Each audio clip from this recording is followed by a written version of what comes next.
¿Alguna vez te has preguntado en qué idioma habló Jesús y en qué lengua escribieron sus discípulos los evangelios y la carta? ¿Y por qué Dios escogió junto ese idioma para dejar registrado en el Nuevo Testamento? Hoy vamos a descubrir que no fue casualidad, sino parte del plan perfecto de Dios. Hermanos, principalmente, escuche bien, desde el principio, el Nuevo Testamento fue escrito originalmente en el griego koiné. Ese fue el idioma universal en el primer siglo. Sin embargo, dentro de él, los escritos encontramos expresiones en arameo que son como grabaciones en vivo de las palabras originales de Jesús. Además, en el Nuevo Pacto, o sea, el Nuevo Testamento, se apoya constantemente en el hebreo del Antiguo Testamento y su traducción griega, la Septuaginta, y por si fuera poco, aparece algunos el latinismo, o sea, latín, en vez del poder romano. ¿Y qué significa todo esto, Samuel? Es que significa que Dios escogió providencialmente el griego como vehículo universal para que el evangelio pudiera trascender entre culturas, cruzar fronteras, alcanzar todas las naciones. Y bueno, desde ahorita ya te adelanto, es que la clave no fue casualidad, fue una providencia divina. Primero, en el contexto no multilingüe, o sea, en el lingüístico del primer siglo, ahora para nosotros poder comprender y entender esto, tenemos que imaginar Palestina en el tiempo de Jesús. No era una aldea perdida, era un cruce de camino del imperio. Por cierto, el hebreo era la lengua sagrada usada en la Torá y dentro de los templos o la sinagoga. El arameo era la lengua de las calles, la lengua de las familias, la que habla Jesús con sus discípulos. Y el griego, o sea, el griego koiné, era el idioma del comercio, la filosofía, la comunicación entre ellos, y no solamente nacional o regional, sino una comunicación internacional. Y el latín era la lengua del imperio de la administración y del ejército. Si nosotros estuviéramos caminando por Jerusalén en el año 30, fácilmente podría escuchar en un mismo día a un rabino leyendo en hebreo, a un pescador hablando en arameo, a un soldado romano dando orden en latín y un comerciante negociando, ¿no?, en griego, que ese era el ambiente de aquel lugar. Segundo, el griego koiné en el idioma del Nuevo Testamento es a donde se revela o es el punto clave que todo el Nuevo Testamento fue escrito en griego koiné. No era un griego refinado, no. Como de Platón o Aristóteles, sino es un griego sencillo, accesible, así como hoy en día, que sería el inglés, que se habla en todo el mundo, en una versión internacional. El griego koiné era el inglés del primer siglo. En Lucas capítulo 1, verso 1 al 4, nosotros podemos notar algo, y es que el prólogo es tan elegante, tan perfecto, que casi como una introducción del historiador clásico, que es nuestro amado amigo Lucas, dice, puesto que muchos han tratado de poner en orden la historia de las cosas que entre nosotros ha sido críptica, aquí nosotros notamos, o podemos observar o vemos, un griego cuidado, bien escrito, que muestra educación. Pero si vamos nosotros al libro de Apocalipsis, de la Revelación, el griego, ¿no?, del apóstol Juan es más áspero y menos pulido. ¿Por qué razón? ¿Por qué sería el motivo? ¿O cuál sería esa indicación? Es porque Dios no dependía del estilo literario.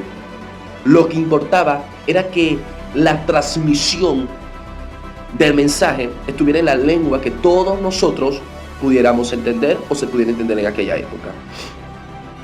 Si en el Nuevo Testamento hubiera sido escrito, ¿no?, en hebreo, habría quedado encerrado en el mundo judío si en latín lo hubiéramos monopolizado. O sea, los romanos, pero escrito en griego fue libre, fue abierto, fue universal. O sea, no solamente para una pequeña comunidad, no solamente para un pequeño barrio, sino para que todo el mundo pueda observar y pueda analizar esto. Y es curioso, ¿no?, que el arameo, que es la lengua que nuestro Señor Jesús, el Mesías, habló, es que, ahora bien, no podemos olvidar, ¿no?, que Jesús no predicaba en griego, en las calles, no. Él hablaba arameo Y los evangelios conservaron pedacitos de esas palabras como reliquias impactantes, preciosas. Yo te doy un ejemplo. Marcos 5:41, cuando dice Talita Cumi, niña, levántate. Qué detalle más tierno, ¿no? ¿Verdad? Es que Jesús habla con la niña en su lengua materna. En Marcos 15:34, cuando dice nuestro Señor, Eloí, lama sabatani. Dios mío, ¿por qué me ha desamparado? Estas son palabras arameas salidas desde la misma cruz. Es como escuchar la voz del Salvador en directo. En Marcos 14:36, igualmente que en Romanos 8:15, podemos notar Abba Padre, una palabra íntima, filial, conservadora, tal cual como Maranata, el Señor viene. 1 Corintios 16:22, una confesión de fe usada por la primera iglesia. Los evangelios no tradujeron esa frase, la dejaron intacta. Eso nos muestra dos cosas: que Jesús realmente habló así, que la iglesia valoró tanto esas palabras que no quiso perder su fuerza original. El hebreo, que es la lengua de la escritura, es que el hebreo no era ya la lengua de todos los días, pero era la lengua sagrada. El Nuevo Pacto, el Nuevo Testamento cita constantemente el hebreo. Por ejemplo, en Hebreos capítulo 1 cita los salmos para mostrar que Cristo es mayor que los ángeles. Pablo se presenta en Filipenses 3:5 como hebreo de hebreo, mostrando su formación. O sea, el hebreo era la raíz, pero Dios no quiso que su palabra quedara atada solo en una raíz étnica. No. La raíz hebrea sostiene, pero el tronco debe abrirse en el mundo del griego. La Septuaginta, o sea, en el Antiguo Testamento, en griego, aquí entra la escena de la Septuaginta, o sea, la traducción griega del Antiguo Testamento, hecha en Alejandro, en Egipto, en el siglo III antes de Cristo. ¿Por qué es tan importante no citar esto? Porque ya desde antes de Cristo, los judíos de la diáspora, o sea, no entendían hebreo y necesitaban la Biblia a juro y porque sí, necesitando la Biblia en griego. Yo te doy un ejemplo en Hebreos 10:5. Cita la Septuaginta, no en el hebreo mesorético, no. Él dice, cuerpo me preparaste, el lugar de oreja me abriste. O sea, esto nos muestra que incluso los apóstoles citaban una Biblia en griego y no tuvieron problema en reconocerla como inspirada. Es decir, Dios ya había preparado el terreno cuando vino Cristo. En el Antiguo Testamento ya circulaba el griego. El latinismo, o sea, Roma en el Nuevo Testamento, o sea, aunque en el Nuevo Testamento está en griego, ahora dicen palabras latinas que reflejan el poder romano. Yo te doy un ejemplo de centurión, no.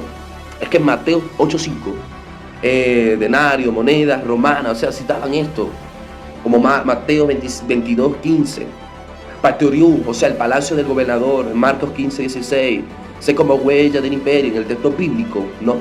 Entonces, hay teorías alternas como Mateos en hebreo. Algunos padres, ¿no?, de la iglesia dijeron que Mateo escribió en lenguas hebreas. Posible, porque Mateo escribe a judíos, quizás circuló una versión hebrea o aramea, pero el problema es que no tenemos ningún manuscrito antiguo de que Mateo en hebreo, todos son griegos. Conclusión, ¿no? Es que aunque pudo existir una tradición aramea, lo que el Espíritu Santo preservó para toda la iglesia fue el texto en griego. Entonces el griego es como una providencia divina. ¿Cómo así, Samuel? Bueno, ahora viene lo glorioso, lo impactante. ¿Por qué griego y no otros idiomas? Es que la universalidad, el griego era lenguaje internacional. Accesibilidad, o sea, no era elística. Todo lo que podría entender preciso el griego permitía expresar conceptos profundos, como el logo en Juan capítulo 1, verso 1. Hay una preparación de la Septuaginta, ya había abierto camino. O sea, en otras palabras, nos estamos basando en que su efecto Dios usó la historia, no la política, la cultura como instrumento en su propósito eterno. Y aquí hay una reflexión teológica que quiero dejar. Y es que si Babel dividió las lenguas en Génesis 11, en el Pentecostés, en Hechos 2, Dios mostró que el Evangelio no necesita una sola lengua, sino que puede sonar en todo, pero providencialmente el Nuevo Testamento fue escrito en un idioma universal, para que de ahí pudiera traducirse a todas las demás. En Apocalipsis capítulo 7, verso 9, la confirmación de una gran multitud de todas las naciones, de todas las tribus, pueblo y lengua, delante del trono, en la presencia del Cordero, la presencia del Cordero. El griego fue el inicio de ese plan. Hoy tenemos la Biblia, más de 3.000 idiomas, pero todo comenzó con el Nuevo Testamento en el griego koiné.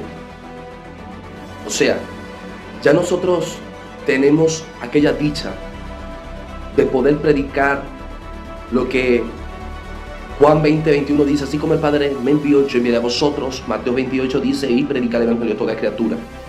O sea, no hay frontera, no hay un relativismo, no hay nada que pueda impedir al evangelio. En aquella época, ¿no? Así como era el griego koiné, hoy en día puede ser inglés, pero al final y al cabo el mensaje continúa siendo el mismo. No hay nadie que pueda decir: no me predicaron porque yo hablé hebreo y el otro habló español. Todos nosotros tenemos aquel derecho. Entonces, conclusión de todo, en el Nuevo Pacto, el Nuevo Testamento, fue escrito en el griego koiné, usando arameo, usando palabras griegas y usando las palabras latinas. Bendiciones, no se olvide de seguir nuestra página, suscribirse en este canal de YouTube. Amén. Bendiciones.